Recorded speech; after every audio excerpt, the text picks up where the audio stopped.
Ladies and gentlemen, welcome back to another episode of Surfing the Sea. It is, of course, MLP Dodo and John X Fire with you once again. John, we missed out on a week, but we're back now. We're ready to go over what happened last week. But before that, how are you feeling, sir? Yeah, I'm feeling great. We're starting to tie in the season. The inaugural season of the DPC is starting to wind down here. We've got pretty solid standings now compared to the first few weeks when we were talking. We're starting to see the teams shape up. So it's an exciting time. Last few matches left. A lot of teams still want to climb up. The bottom two teams especially are holding on to their DPC spot. So they need to find some wins going into these last 2 weeks. And the top teams want that easy ride to majors. You know, Singapore is coming up. They want to take a free ticket into that tournament there. And it's getting quite competitive. And what we're going to do is, because we ended up missing week number 3, rather than just completely skipping it, we're going to quickly go over each team and basically 2 series that they had throughout the last fortnight. That way we can kind of act as if we never skipped it altogether. We can kind of just, go over what's happening right now. And of course, the season is slowly coming to an end. I mean, there's only about a week and a half left for SEA before the whole season's over. So there's not that many games left. So we are at the stage now where we can kind of start talking about which teams are looking to get to the major and which ones are probably not really going to get there. With that, John, of course, I'd like to start off with Neon Esports, because right now they are at the top of the ladder, yet to drop a series yet, John. Very, very impressive stuff here from Neon. I have to say, and I think I've said this before, but this was pretty unexpected for me. I thought Neon was going to be in the middle of the pack when it came to group stage. Maybe they would have made it to the 3rd place slot and got to the wildcard group stage of the major. But right now, they've basically already qualified to Singapore. And looking at their previous series over the last 2 weeks, obviously they went up against Execration 2-1. Can't say I wouldn't have expected them to win, though. Execration not looking too flash hot right now in this current season. So pretty easy series for them overall. And in the second week, they had a 0-2 up against, or rather 2-0 up against Vice. So another easy victory. And again, Vice hasn't looked amazing either, right? We can be honest about that. They're looking pretty terrible right now, only winning 1 series overall. And, well, of course, Neon did beat them out. Have you got much to say about Neon, John? Apart from the fact that we could probably say they've had a very, very good improvement over the last few months. Yeah, I mean, again, Neon's the team that just never stopped playing. Going after BTS Pro Series 4, after Summit 13. They played so many tournaments in the interim going into 2021 before DPC dates were even announced. They kept playing on, and it paid off. Like, they did this roster shuffle right around that time as well. So it was so much more time for them to integrate Natsumi into their lineup. Initially, when we saw them in Pro Series 4 with Natsumi, it looked really weird. But now it's shaping up. Skem's comfy in his role, Playhard's comfy in his role, and Natsumi has gelled with the team. So the investment has paid off, and the boys are happy. I mean, I got John Yuel on Facebook now, and he was just posting Singapore. After every series, he was just like, Singapore! And they're really hyped up. So that's a good mindset for any team, right? Like, you're confident, you're feeling it, you've been winning. And the only way to go is, well, you could go down, but with the games left, I think Neon's just looking on the up and up. So they're going to look to hammer in their spot in number 1. They still have some big series left.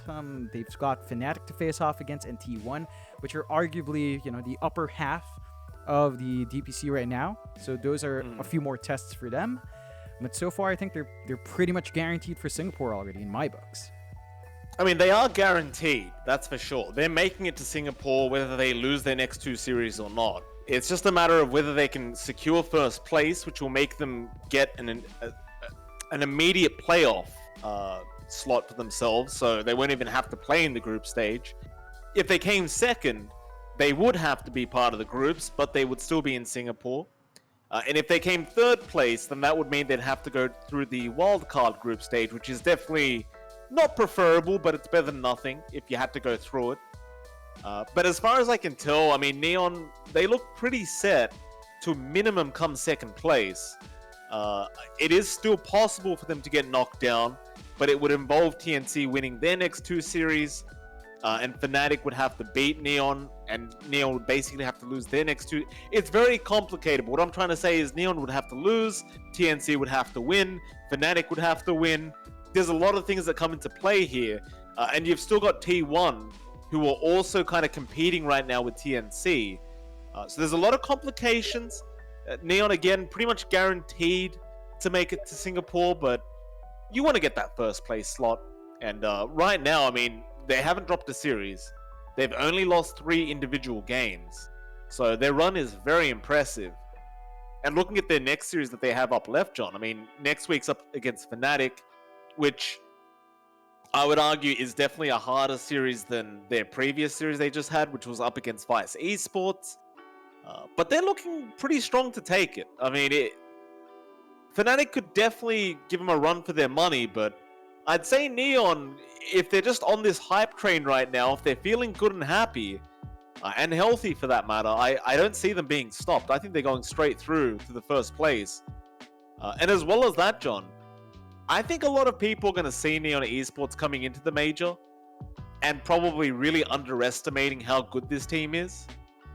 But they could do something special at this major. Their playstyle is very unique. They're not like the other SEA teams that tend to try and follow the European way per se, where, you know, they watch a lot of European Dota.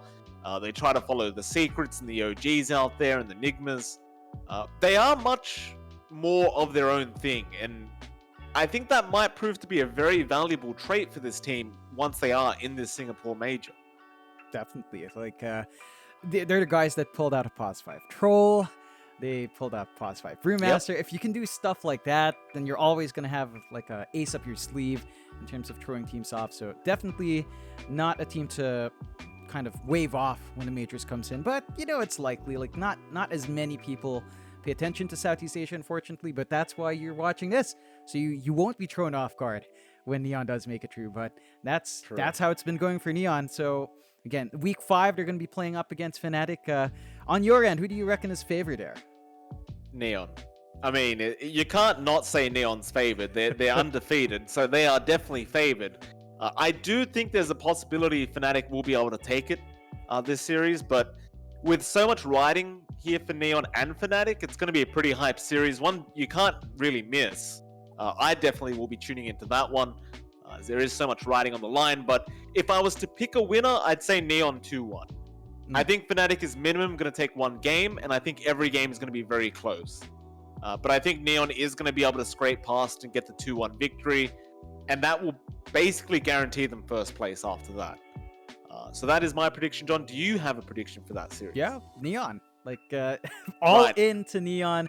Neon, of course, their owner is a betting man, but I'm going all in on them. I believe in Neon. Yapaj, we haven't even mentioned Yapaj. We were talking about John Yuel Natsumi. Yapaj in mid. Like, ever since Abed left, it felt like that space vacated by the best mid player, arguably, across 2 regions, has been taken by Yapaj. So he's taken over as King of C, and he pops off in a big way. So there's so many players to watch out. Neon's just looking really good there. But that's Neon. So you and I, Neon Fnatic, both calling it out for Neon. Which is funny enough, the next team right under the rung on Neon in standings right now is Fnatic. And they are currently 4-1, so they've played just as many series as Neon. They did take a loss to Boom in week number 3, and in week 2 they did win 2-0 up against 496. So this is another roster that I was doubting a bit more. I think you looked at Fnatic a little bit more optimistically preseason.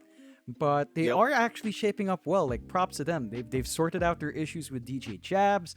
Moon is stepping up to the plate again. And Raven's Raven. You know, he has been rated as the top Pos 1 in C for a while. And he can still really carry games hard if you give him space.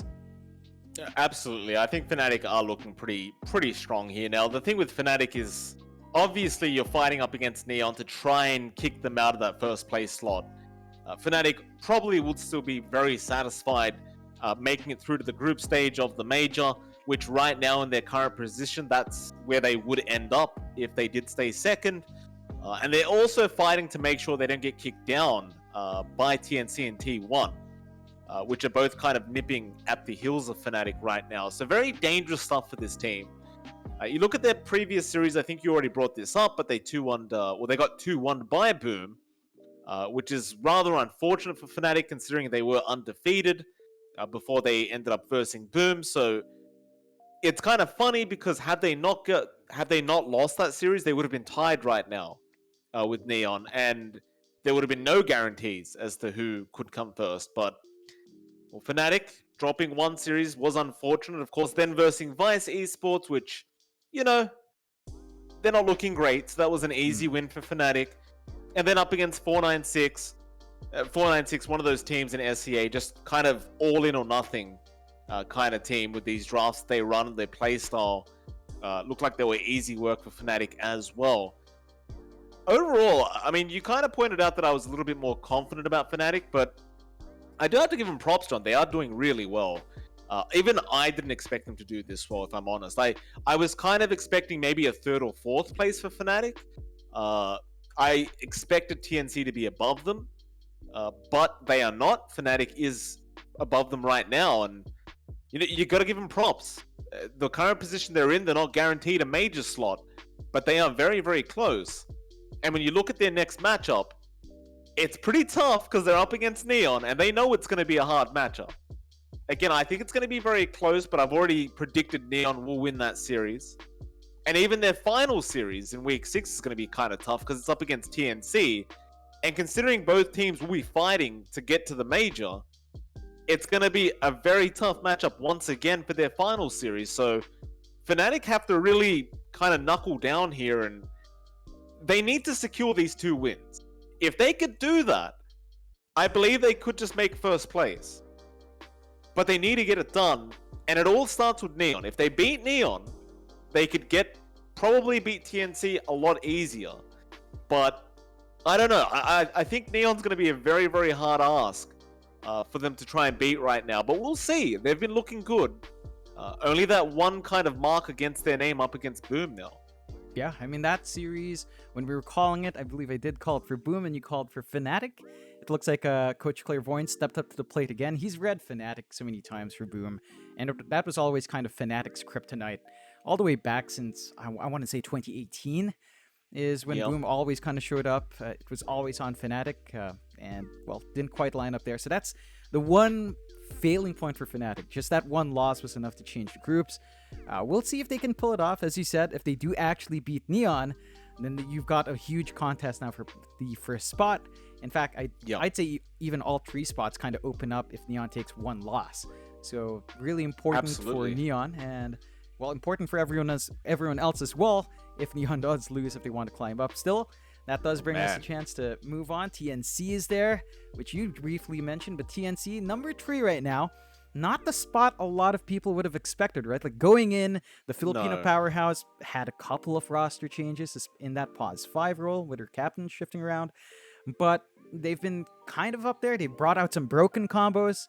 People love to point out Shaker Morph. I honestly think Ursa Lycan is more ridiculous. That one is just ridiculous. It's fun. It's insane. Wolf form Ursa running at you. What can you do about that? You know? I think it's a bit unfortunate for TNC that they felt the need to bring out these combos this early on. Like, imagine you're in the major as TNC.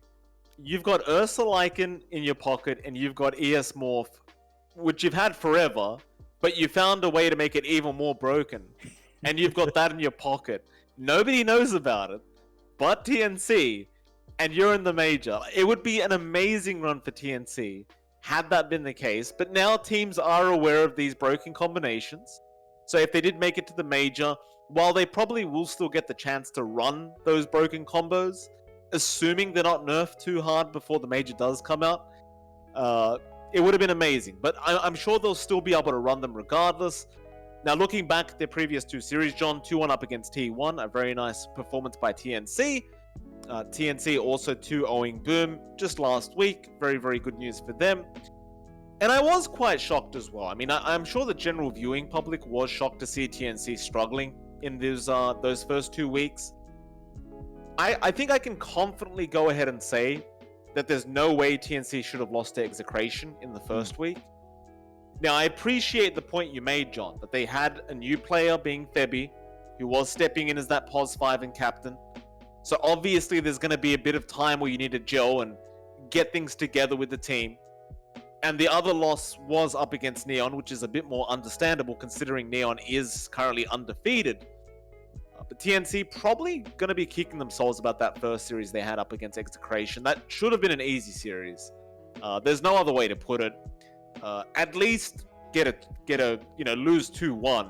They lost 2-0 up against Execration, which is, I don't know if you can excuse that personally. I know you had a new player, but it's TNC. They have a very high standard. I don't know if you could really excuse that loss. Nevertheless, they are in third place and they still have a chance of making it first, believe it or not. Mhm.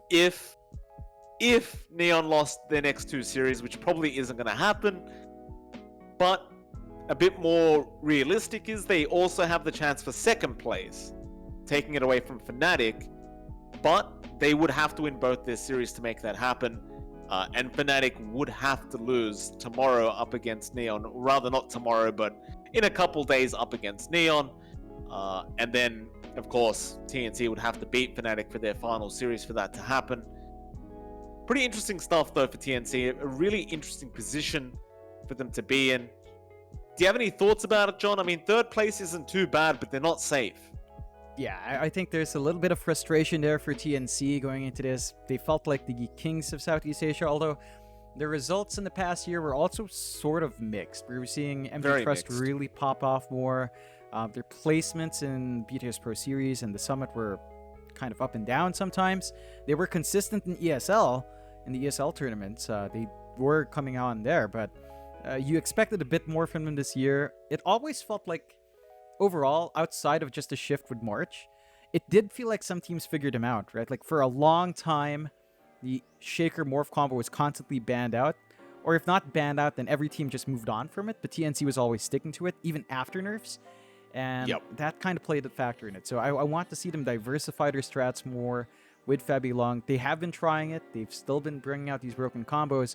But they have to remember that the moment they start sticking to these combos, teams will start to learn how to counteract it. So that's one thing for TNC to watch out for. They do have one matchup next week in Week 5. 496 up against TNC.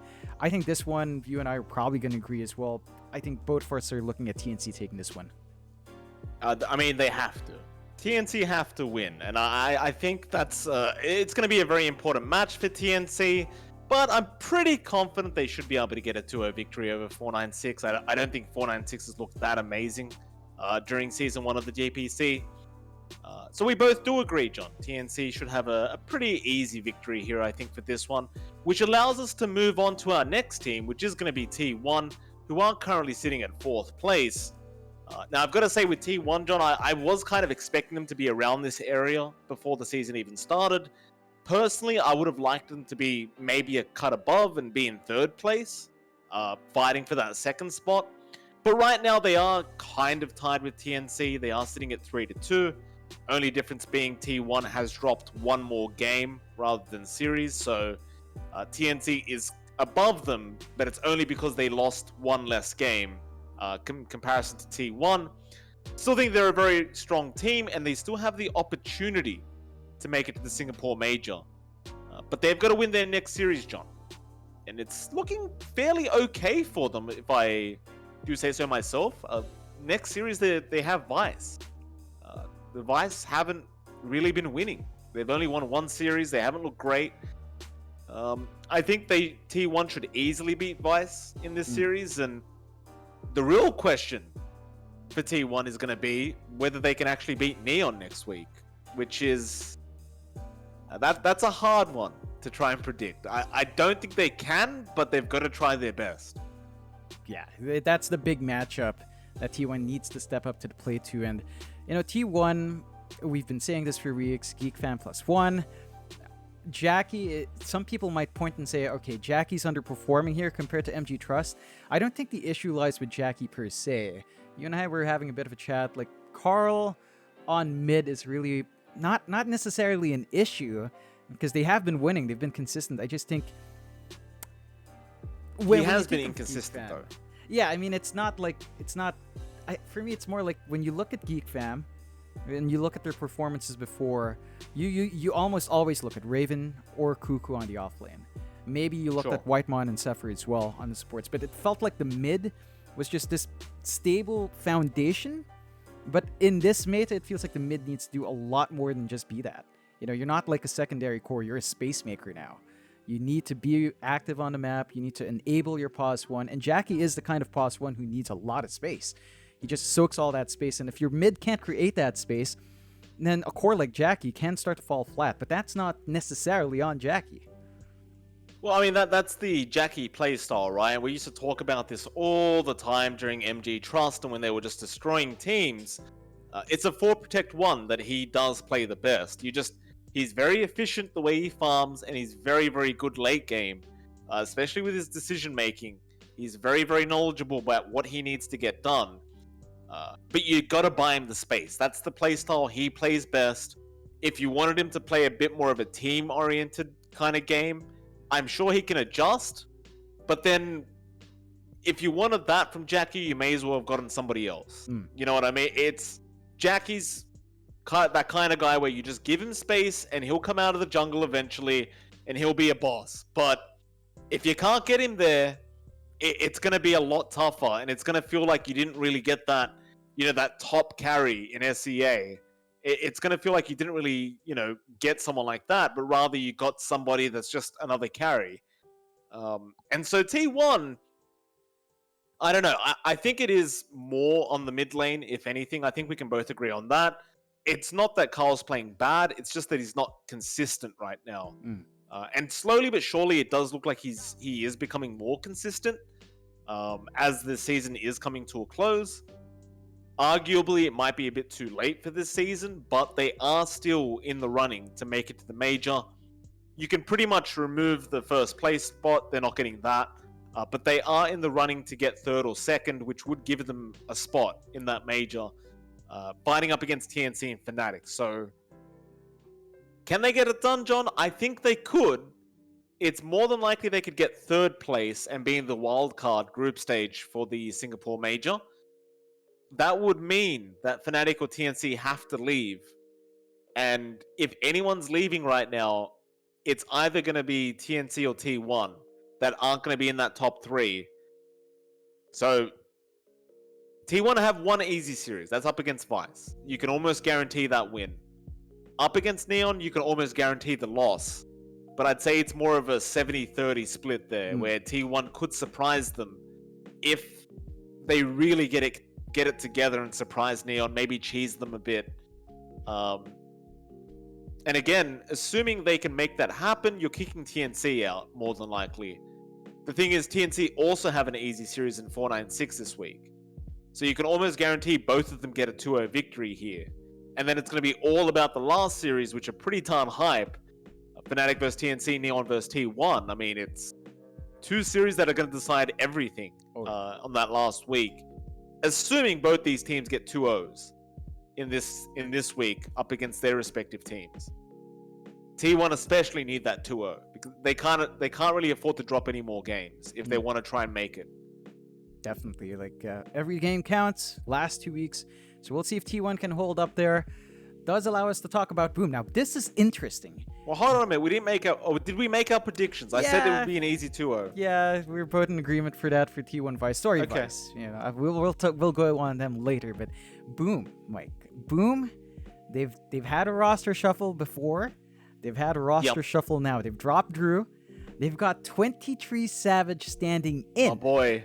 There's And my boy. Savage, we missed him. We thought it was both you and I were just shocked that VG dropped him and gave him no time to look for a new team for the DPC. But here he is, rising back from the ashes, just like the Phoenix that they had in Ginexpress. Good to see Savage back. Now, there are questions, though, about this move, like communication. I'm sure the Indo boys all probably speak English, but how comfy are they really? They've been in Boom Esports has been an all Indo team like forever. Since inception, they've not really taken anyone from outside. Savage is the first, as they've mentioned on social media. So how much that plays in? He's had very little time to play with him in scrims. Obviously, if you weren't kicking Drew yet, or they didn't officially kick Drew, they wouldn't necessarily kick him out of scrims yet. No. depending on how well planned this was. So I did see Savage playing lobbies maybe the past week.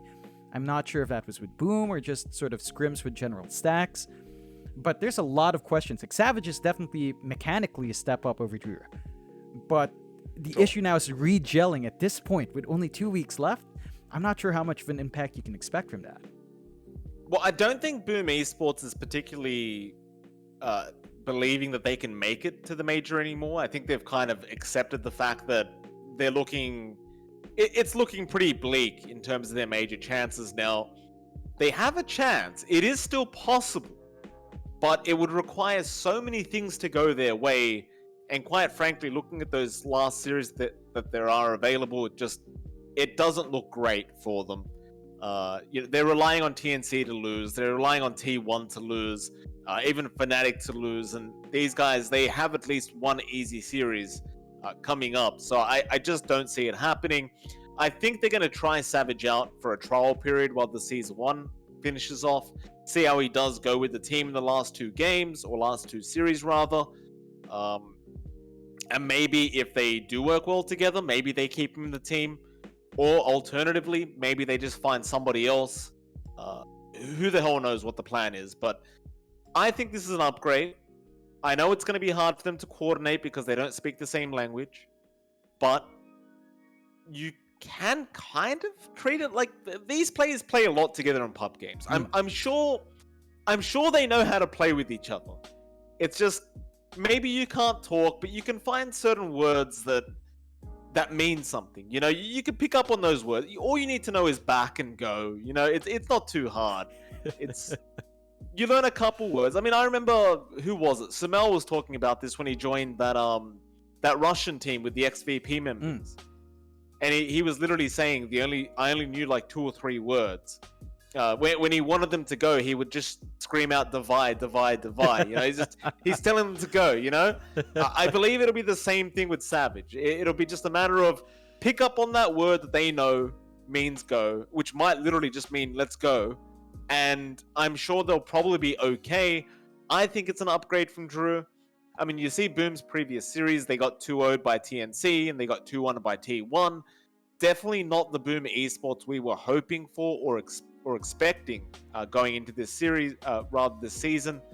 But there you go. Bit of an upgrade now, in my opinion.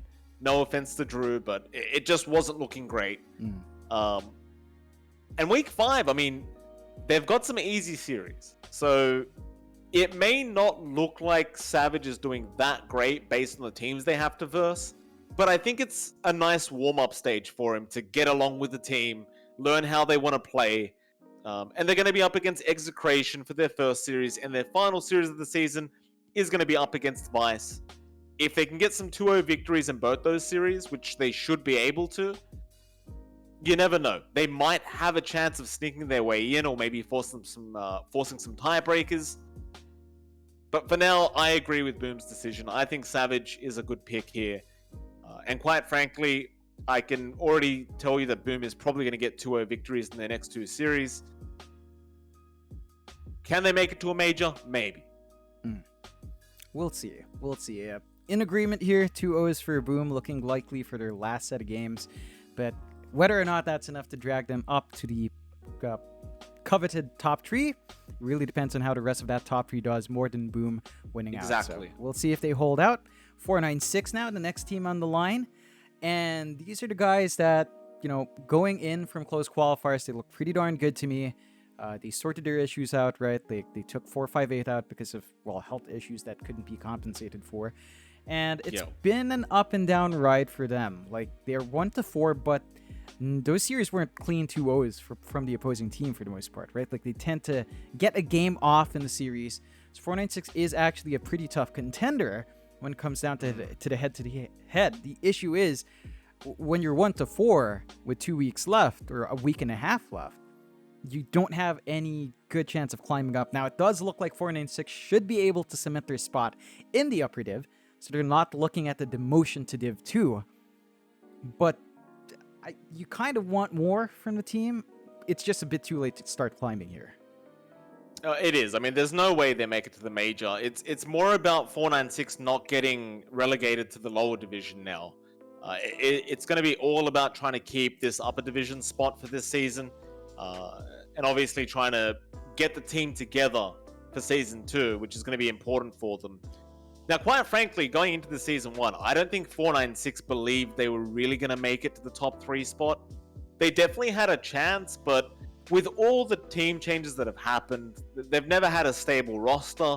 There's always something going wrong that's usually out of their power to begin with. It's been a rather unfortunate run for 496 over the past, I want to say, year, where they've really shown that they have great potential as a team, and they've got some really, really great players. I mean, Bombi is kind of becoming an international star almost. Like, people are starting to really remember his name. You've also got Red and Dat BB there that have been performing really well. Hustler fitting into the team very nicely now. It's just about staying stable and getting better as a team, working out a nice play style that fits everyone. I really think this team has a lot of potential. I think if they stay as a stack for season 2, we might see some of that potential. But that's what we need to see. We need to see a bit of consistency with their team, with the players. We need to give them a bit more time to be the team they can be. But right now, they've got to just stay in the upper division, which isn't looking too bad for them, John. But they've got some hard matchups. First up, TNC. And then after that, Execration, which isn't really as hard. Should be a 496 victory, but the first one up against TNC, they'd love to win. TNC have their backs against the walls, though. They need to win. I'm predicting 496 cannot win this series. But I wouldn't put it past them if they ran some really wacky stuff. But knowing TNC, they're just going to go for those broken combos, you know, the ES morph or the Wind Ranger morph, the Lycan Ursa, whatever they want, and they're probably going to win it out. But overall, when you look at 496, I don't see them being relegated to the lower division. I think they're barely going to make it through to the upper division for season 2. Yeah, and they're going to hang on to that spot, which is great to get what you just mentioned hammered in, right? If they stay for another season, gives them more time to gel as 5, more time to actually hammer in that roster, because this is basically pulled out just from nowhere. I mean, they've been standing with the same 4 players, but they've always switched out roles. So having Hustler to cement that team makes it a lot easier to start to work out what they really expect from each other as players. Should hold on. We already talked about TNC 496 in agreement. Does give us a chance to talk about the risky spot of Div 1, right? These are the bottom 2 teams now. First up is Vice, 1-4, same score as 496, but it looks a lot worse on paper because, you know, 496 is 1-4, but they're 5-8 in terms of games. Vice is 1-4, but 2-9 in terms of games. So they've only won twice in terms of actually winning a map. And, you know, Vice, I love the guys. They looked good when they did pop into the summit. Their organization was growing for a while. I can't comment on that now, but they just haven't delivered the goods. No, they have not, John. It's been rough, and I think both of us wanted to have faith in this team. I know you were really wanting them to do well this season. Unfortunately, it looks like they probably are going to make it down to the lower division now and be relegated, which is unfortunate for them, but I think could be a good thing for them to try and get a bit more practice in, try to come, you know, top 3 in the lower bracket, rather lower division, or maybe even just top 2, top 1, and make their way back up in season 3. Now, there is a chance they could still not be relegated. You know, they're not out of the picture yet, but you look at their next series, John. I mean, they've got Boom Esports, who have Savage now. They've got T1 next. T1 needs to win to try and make it to the major. I don't see them giving up games in this series up against Vice. It looks like they are going down, which is really unfortunate. But, you know, 2 teams have to go down. And unfortunately, it looks like they are going to be one of the teams. But again, I think it might prove to be a good thing if they can make it back in season 3, because it does seem like the team just needs a bit more practice. They need to just get it together, a bit more coordination, maybe just change up the play styles, change up the drafting a bit, because the drafting has been pretty unique, to put it politely. But overall, there definitely is a lot of potential with these guys. It's just about time. You need. It reminds me of Neon and 496 and teams like that. Even Neon in particular. And we were talking about this before we started recording the show. But 6 months ago, Neon were barely known. We first really saw them in ESL 1 Thailand. Of course, you and I had cast them many times in major and minor qualifiers back before, a couple years back. But in terms of major tournaments, you'd never heard of them.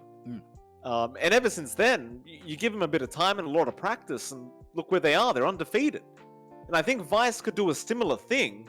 They definitely have the skills with these players, but they need some time. They need some practice. And I think jumping in up against the hardest teams in SEA isn't helping them. In fact, I think it's doing the exact opposite. I think it's quite demotivating to get 0-2 to every series you play. Yeah, I mean, I've been talking with Coach CTY. He's a really jolly guy. Recently, he hasn't been very jolly. So that tells you how it's going. There's also like mumblings about the org right now. Something about management. Can't really disclose, but there's it's not an easy time for them. My heart goes out to them, but you gotta deliver the goods as well. Unfortunate for Vice.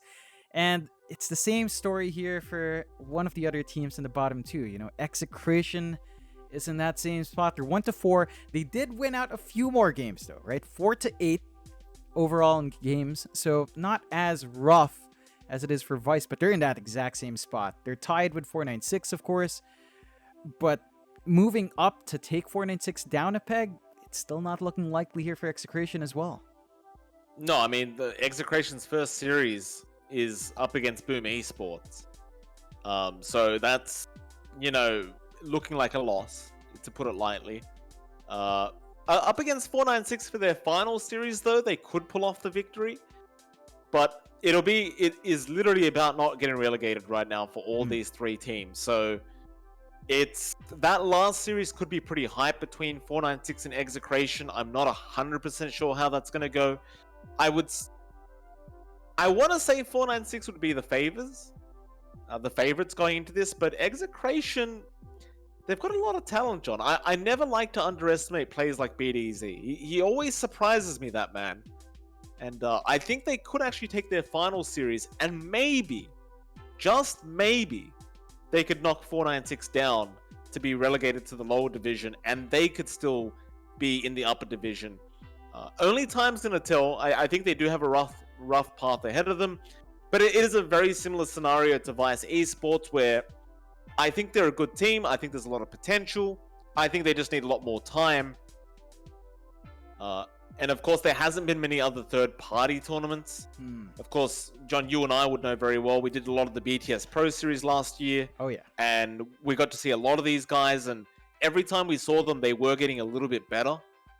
I think when you come into something like the DPC, where every team is going to be trying their absolute hardest to win out every single game they can, obviously it becomes a lot harder for a team like Execration, who don't have as much experience as, say, TNC or Fnatic or Neon.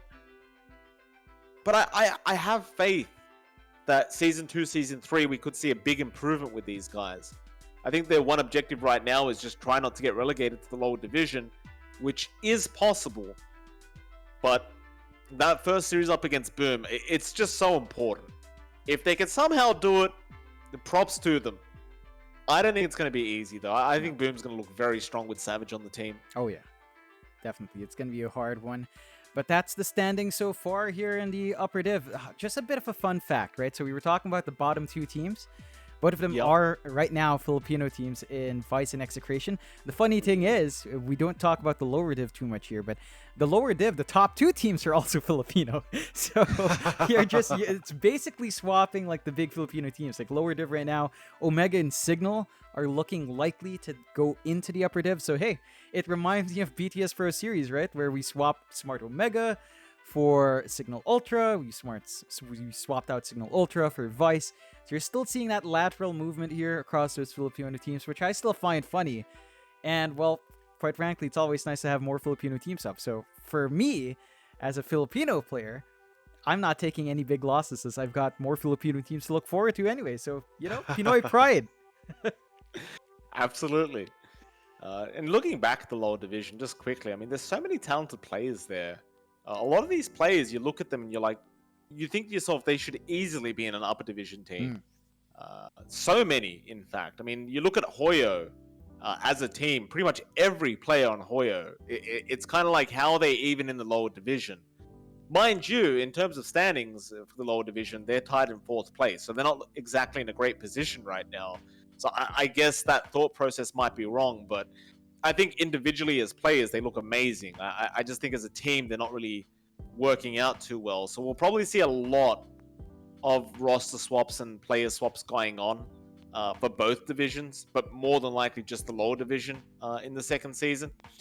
But there's so much potential for teams right now, and it'll be very, very interesting. But John, that is that. We've made all our predictions for this week. We could make our predictions for next week as well, but we may as well leave it because we are going to do one more show before the season finale. Week 6 comes along, and then, of course, there'll be an episode after that. John, before we do head off, I've got to say, we've got a lot of things to talk about that we can't actually announce yet, which is a bit unfortunate. There are a lot of things going on right now that we're quite excited about, but we can't say it yet. So hopefully, if you're following us on Twitter and Facebook and things like that, you'll find out first because that's where we'll be announcing it. But I guess I can say if you missed us in SEA, we might just be back temporarily. I don't know. I don't want to say it. I don't want to say anything and jinx us, John. But there's some good news going around right now, and we can't confirm it yet. But there's some good stuff going on. Oh yeah, we look forward to that one. But I miss SEA so much, John. I miss it so damn much. Best region. I mean, I love NA. Don't get me wrong. It's great Dota over there, but man, I miss SEA. It's just different. It's just.